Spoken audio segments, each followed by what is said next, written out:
सामा जगनमोहन रेड्डी नाम के छात्र जो उस विश्वविद्यालय में कुछ वामपंथी कम्युनिस्ट गुंडों ने तिरंगे को फाड़ कर दिया था, उनका विरोध करने का अगर कोई काम कर रहा था तो विद्यार्थी परिषद का कार्यकर्ता ऐसा 21 वर्षीय कैंपस में पढ़ने वाला लड़का सामा जगनमोहन रेड्डी था। मित्रों, सामा जगनमोहन रेड्डी का वो जो संघर्ष था वो केवल वहीं खत्म नहीं हुआ। वो गए, उन्होंने निकट के थाने में केस दर्ज कराया, वो कोर्ट तक गए और जब सामा जगनमोहन रेड्डी 5 फरवरी के दिन जब उन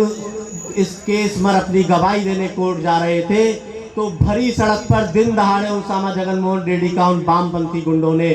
गोली मारकर चाकुओं से गोद कर हत्या कर दी। मुझे लगता है कि जब मैं विद्यार्थी परिषद के मंच पर हूं तो ऐसे शहीदों को स्मरण करना और उनको अपने शब्दों से श्रद्धांजलि देना यह मेरा धर्म है।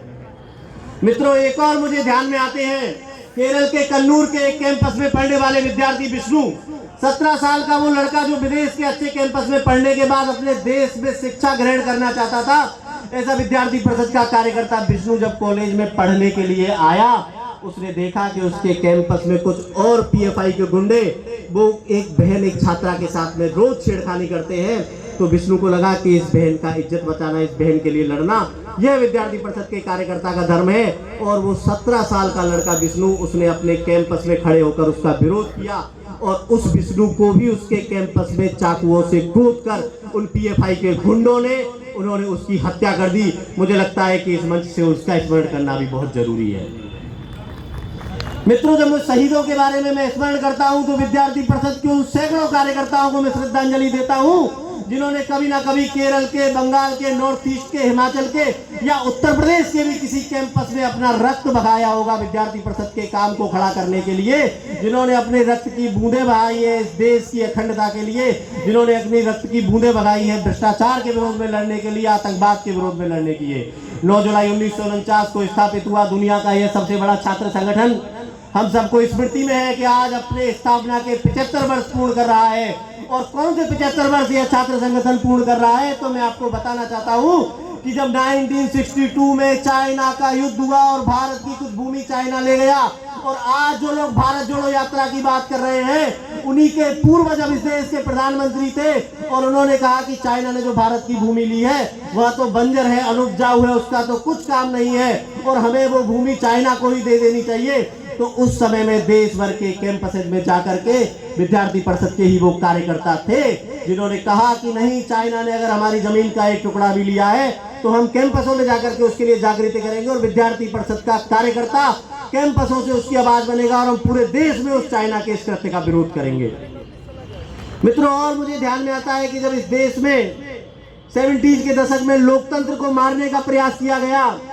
जब इस देश में आपातकाल लगाया गया, जब इस देश के नागरिकों के अधिकार छीन लिए गए, तब विद्यार्थी परिषद का ही वो कार्यकर्ता था जिसने देश भर के कैंपसों से एक आजादी का, एक लोकतंत्र की आजादी का पुनर्नाद किया, एक लोकतंत्र की आजादी के लिए जिसने संघर्ष किया। और वो विद्यार्थी परिषद के ही लोग थे जिसने इस देश की सबसे भ्रष्ट और तानाशाह प्रधानमंत्री को घुटनों पे लाने का काम किया, जिसने देश में सबसे पहले सत्ता परिवर्तन का काम किया। और सत्ता परिवर्तन के बाद हमने कहा कि सत्ता में भागीदारी यह हमारा हेतु नहीं है, सत्ता के लिए यह हमारी लड़ाई नहीं है, हम तो व्यवस्था परिवर्तन के लिए काम करने वाले लोग हैं। हमारा तो धर्म है कि हमने भले ही इस देश की भ्रष्ट सरकार को उखाड़ने का काम किया है, लेकिन हम जब तक व्यवस्थाओं में परिवर्तन के लिए नहीं रहेंगे, हम जब तक व्यवस्थाओं के परिवर्तन के लिए काम नहीं करेंगे, तब तक हम चैन से नहीं बैठेंगे। और विद्यार्थी परिषद के उन कार्यकर्ताओं ने, जिनको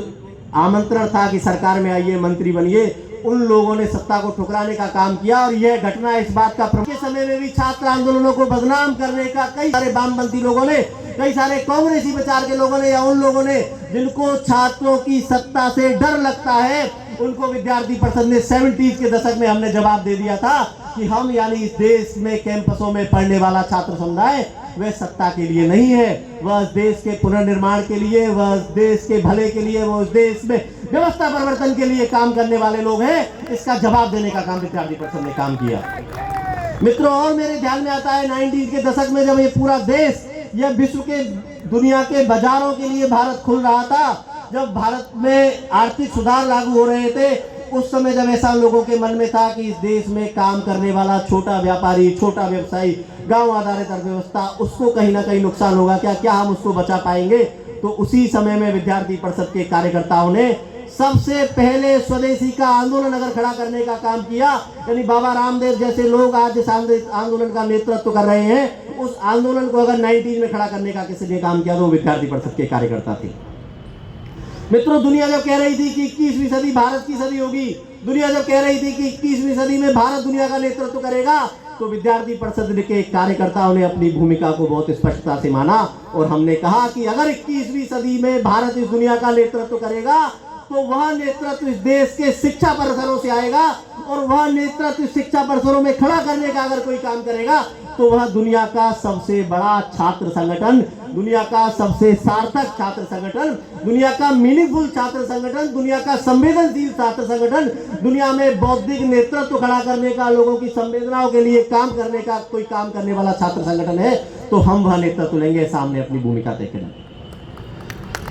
विद्यार्थी परिषद के 75 वर्ष के